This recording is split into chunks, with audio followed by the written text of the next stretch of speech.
ស្នេហាស្ម័គ្រស្លាប់រវាងបុរសចិត្តស្មោះជិះសេះទុនសាយក្រហមលីពូនិងស្ត្រីគ្រប់លក្ខល្អឯកទៀវឆានបាននឹងរួនខ្សែភាពយន្តបុរាណចិនបែបប្រវត្តិសាស្ត្រ Three Kingdoms ដែលខ្មែរហៅថាសាមកុកឲ្យអ្នកទស្សនារំជើបរំជួលឈួរដល់ភាសាបេះដូងលោកមេតបអូនគ្មាននិស័យ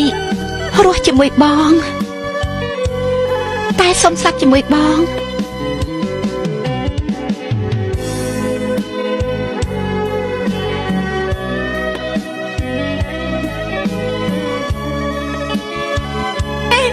ខ្ញុំចង់នៅជាមួយលោកមេតបលែងខ្ញុំលោកមេតប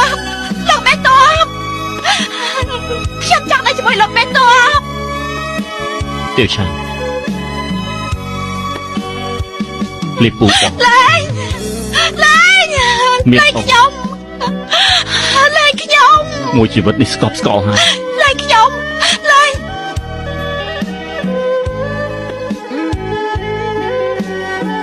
បានហើយ